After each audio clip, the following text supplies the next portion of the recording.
दोस्तों स्वागत है आपका इस वीडियो में। इस वीडियो में मैं आपको बताने वाला हूं आने वाले टेक्नीशियन की वैकेंसी के विषय में। कब आपका ये वैकेंसी आ रहा है, कौन से डेट से इसका आवेदन होने वाला है और साथ में कौन-कौन से डॉक्यूमेंट आपको तैयार करके रखने हैं, ठीक है?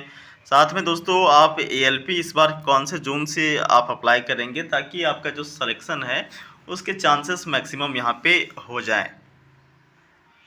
दोस्तों आप आने वाले रेलवे के किसी भी एग्जाम का प्रिपरेशन कर रहे हो तो भाई किरण पब्लिकेशन की तरफ से कुछ महत्वपूर्ण बुक्स है जिसे आप परचेज कर सकते हो। जैसे देखो, यदि आप स्पेशली मैथमेटिक्स का प्रिपरेशन अच्छे से करना चाहते हो तो इसके लिए किरण पब्लिकेशन का मैथमेटिक्स का यहाँ पे बुक आप देख पा रहे होंगे।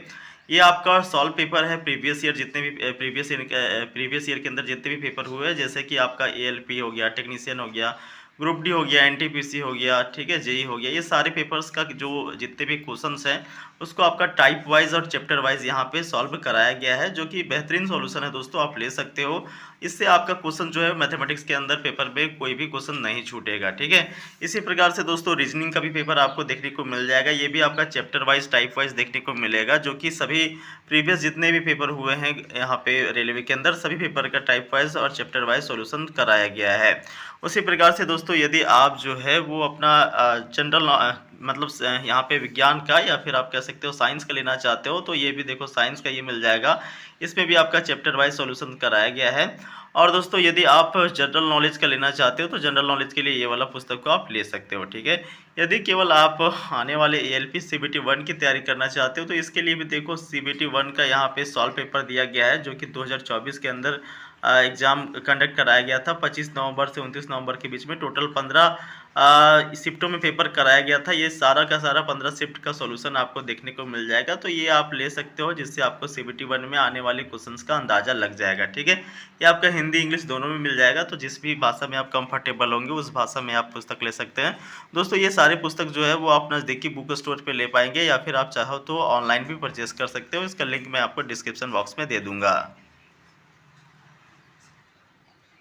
दोस्तों थोड़ा सा बात कर लेते हैं एएलपी आपको इस बार किस जोन से अप्लाई करना है। देखो दोस्तों यहाँ पे टोटल 21 आरआरबी आपका बोर्ड है, ठीक है। 21 आरआरबी के अंदर एक आपका जो बेंगलोर जोन है इस बार इसमें वैकेंसी आपका नहीं दिया गया है, तो बाकी 20 जो भी 20 आरआरबी हैं उसमें आप अप्लाई कर सकते हो।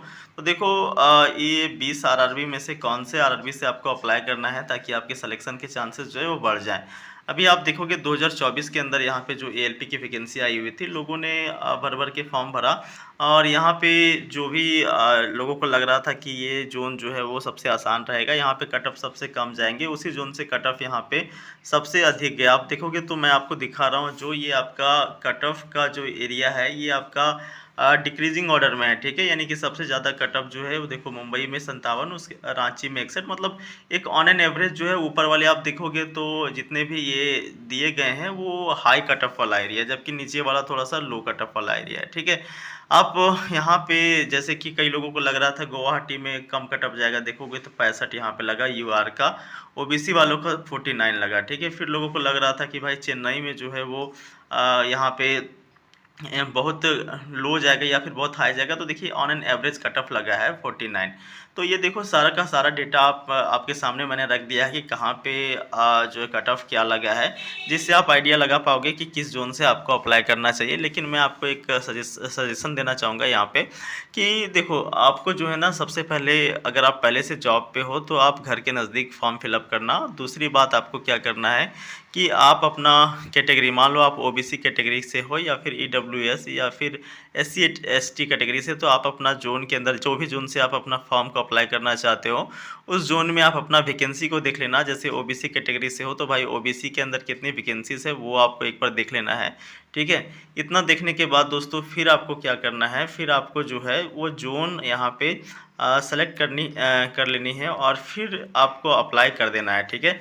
फिर देखिए मैं आपको बता देता हूँ कि ऑन एन एवरेज किस जोन का कट ऑफ जो है वो कम जाता है। तो ऐसी स्थिति में मैं आपको 7 जोन रेफ़र कर देता हूँ। ये 7 जोन में से किसी भी जोन से आप फॉर्म अप्लाई कर सकते हैं। जैसे कि एक आपका जो जोन हो गया सबसे सेफ के रूप में आप कह सकते हो, वो आपका चेन्नई जोन हो गया, ठीक है। इस जोन से आप फॉर्म अप्लाई कर सकते हो दोस्तों। दूसरा जो महत्वपूर्ण जोन है वो सिकंदराबाद रहेगा, ठीक है। उसके बाद दोस्तों आप अप्लाई कर सकते हो यहाँ पे जो महत्वपूर्ण जोन है वो आपका यहाँ पे अहमदाबाद हो गया, ठीक है। ये 3 जोन जो कि सेफ रहते हैं दोस्तों, on an average cut off हर बार कम ही जाता है, ठीक है। फिर आपका जो है वो महत्वपूर्ण जोन हो जाएगा भोपाल, ठीक है, भोपाल हो जाएगा। आगे दोस्तों आपका मुंबई हो जाएगा, ठीक है। ये आपका कुछ जोन मैं बता रहा हूँ, इंडिकेट करने का प्रयास कर रहा हूँ, ठीक है। फिर दोस्तों तिरुवनंतपुरम, ठीक है। ये देखिए कुछ जोन मैंने आपको इंडिकेट करा दिया, कितने हैं तो 1 2 3 4 5 6, ठीक है। ये 6 महत्वपूर्ण जोन मैंने इंडिकेट करा दिया जो कि सेफ रहते हैं दोस्तों ऑन एन एवरेज। यहाँ पे प्रत्येक वर्ष किसी भी फॉर्म में, जैसे कि आप ग्रुप डी ले लो, एनटीपीसी ले लो, एएलपी ले लो, सभी के सभी कैटेगरीज के अंदर जितने भी वैकेंसीज है सब में यहाँ पे on an average low cut off ही रहते हैं, ठीक है। तो यहाँ में से किसी भी जोन में आप अप्लाई कर लीजिएगा, और साथ में अप्लाई करने के साथ आपको ये भी ध्यान रख लेना है कि आपके कैटेगरी के अंदर वैकेंसी कितनी है, ठीक है। आपने ईडब्ल्यूएस से अप्लाई कर रहे हो तो अपने ईडब्ल्यूएस कैटेगरी में वैकेंसी कितनी है वो ज़रूर एक बार चेकआउट कर लेना है, ताकि आपका कट ऑफ का जो वेरिएशन है वो ज़्यादा ना रहे। जैसे आप यहाँ पे देखोगे ना, तो देखो ओबीसी कैटेगरी है, ओबीसी कैटेगरी के अंदर कई सारे यहाँ पे आप कट ऑफ का क्राइटेरिया देख रहे होगे। देखो ये चंडीगढ़ में मात्र 30 कट ऑफ लगा है, ठीक है। 30 कट ऑफ, ये 100 पे जो भी कट ऑफ आप देख रहे हो ना दोस्तों, ये 100 पे कट ऑफ है, ना कि 75 पे, ठीक है। 75 पे कट ऑफ नहीं है ये, ठीक है। 100 पे कट ऑफ लगाया हुआ है CBT 1 का। इतना आप बोलोगे कम क्यों है, तो भाई 15 गुना कैंडिडेट को सेलेक्ट किया गया, इस कारण से ये कम है, ठीक है। अब ये मैंने आपको बता दिया कि किस जोन से अप्लाई करना है, और अपना कैटेगरी का वैकेंसी भी आपको देख लेना है, ठीक है। और मैं आपको बता देता हूँ कि अब टेक्नीशियन की जो वैकेंसी है 2025 वाली, ये आपका कब आ रहा है और कितना के साथ में कितना आ सकता है ये, ठीक है। आप देखोगे तो पिछला बार जो 24 वाली वैकेंसी है, इसमें ऑलमोस्ट आपका जो वैकेंसी था दोस्तों, ग्रेड 1 और ग्रेड 3 मिला करके 14,000 के आसपास वैकेंसीज था, ठीक है। और इस बार जो वैकेंसी रहने वाली है वो सूचना जैसे कि मिली है दोस्तों, सूचना के अकॉर्डिंग मैं आपको बता दूं कि इस बार जो वैकेंसी है वो इतना ज़्यादा आपका नहीं रहेगा। अराउंड में आपका ये वैकेंसी जो है वो 8,000 के लमसम रहने वाला है, ठीक है। 8,000 के लमसम रहने वाला है ये वैकेंसी, ठीक है। 8,000 के आसपास रहने वाला है। और ये वैकेंसी कब तक आपका आ रहा है, तो दोस्तों ये जो वैकेंसी है वो आपका जो है वो देखने को मिलेगा 12 मई के आसपास, ठीक है। 12 मई के आसपास ये वैकेंसीज आपको देखने को मिलेगी, नोटिफिकेशन देखने को मिलेगा, और इस डेट से आपका अप्लाई जो है वो शुरू हो जाएगा, ठीक है।